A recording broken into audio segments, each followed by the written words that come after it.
மேஷ ராசிக்கு பூர்வ புண்ணிய பலத்தை இன்று எதிர்பார்க்க முடியாது. மனதில் குழப்பம் இல்லாமல் பார்த்து கொள்வது நல்ல நிலை. இன்று காதல் தொடர்பான விஷயங்களில் சில சிக்கல்கள் ஏற்படலாம். குழந்தைகளுக்கான சில விரயங்கள், குழந்தைகளுக்கு இதெல்லாம் லாபமாக அமையும். இவங்களுக்கு தொழில் வளர்ச்சி, பணியில் ஒரு நல்ல நிலை, வருமானம் திருப்தியாக இருக்கும். அடுத்தது ரிஷபராசி நண்பர்களுக்கு பார்க்கலாம். இவர்களுக்கு தொழில் வளர்ச்சி, பணியில் ஏற்றம், அற்புதமான திடீர் தன பிராப்தி, இதெல்லாமே நல்ல ஒரு வளர்ச்சியான நிலையை காட்டுகிறது. ஆரோக்கியத்தில் சற்று அதிக கவனம் எடுத்துக்கொள்ள வேண்டும்.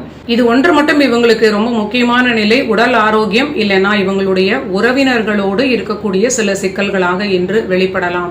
அமைதியாக சென்று விடுவது மிகுந்த நல்ல பலன்களை கொடுக்கும். பேசி ஜெயிக்க முடியாது, பேசி உங்களுடைய நிலையை ப்ரூவ் பண்ண முடியாது அப்படிங்கறத புரிந்து கொண்டு ஒதுங்கி செல்வது, உங்களுடைய காலம் வரும் வரை நீங்க அமைதியாக இருப்பது நல்ல பலன்களை கொடுக்கும். குழந்தைகளுக்கு வளர்ச்சி, இது எல்லா செக்மெண்ட்லயுமே ரிஷபத்திற்கு நல்ல பலன்கள்.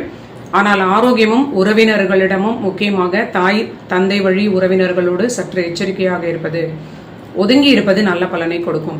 அடுத்தது மிதுன ராசி நண்பர்களுக்கு பார்க்கலாம். மிதுன ராசிக்கு இன்று தொழில் லாபம், வருமானத்தில் இருக்கக்கூடிய கையில் இருக்கக்கூடிய பணப்புழக்கம் எல்லாமே ஓரளவிற்கு சுமாராக இருக்கும் அப்படின்னு சொல்லலாம். புதிய முயற்சிகளில் மட்டும் சற்று பொறுமையும் நிதானமும் இன்று உதவும்.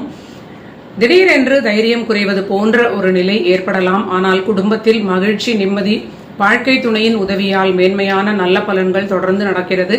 குழந்தைகளுக்கு தொழில், பணி, வருமானம் எல்லாமே ஒரு சிறப்பான நிலை. புதிய முயற்சிகளை இன்று செய்வதை ஓரளவிற்கு குறைத்துக் கொள்வது, புதிய முயற்சிகளை தவிர்ப்பது கூட உங்களுக்கு நல்ல பலன்களை கொடுக்கும். அடுத்தது கடகராசி நண்பர்களுக்கு பார்க்கலாம். கடகத்திற்கு பணி வளர்ச்சி, தொழில் லாபம், பிரயாணங்களால் ஆதாயம், இடமாற்றம், இதெல்லாமே நல்ல பலன்களை கொடுக்கிறது.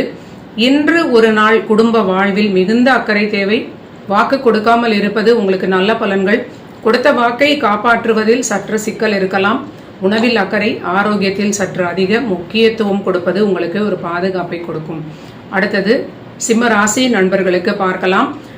சிம்ம ராசி நண்பர்களுடைய அந்த ஜென்ம ராசியில்தான் இந்த சூரியனும் சந்திரனும் கேதுவுடைய மக நட்சத்திரத்தில் இருப்பது, இதெல்லாமே ஒரு ஆளுமையை சிம்மத்திற்கு காட்டுகிறது. விரயங்களில் சற்று கவனம் தேவை.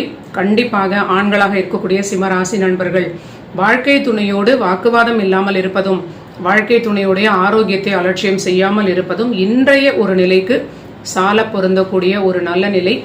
மற்றபடி இவர்களுக்கு பணியில் ஒரு நல்ல வளர்ச்சியாக இருக்கும். குடும்ப வாழ்விற்கு ஏதாவது ஒரு பங்கம் வரக்கூடிய வாய்ப்பாக இருந்தால் அதை நீங்க சரி செய்து கொள்வது மிகுந்த நன்மைகளை, எதிர்காலத்திற்கும் ஒரு பாதுகாப்பை கொடுக்கும்.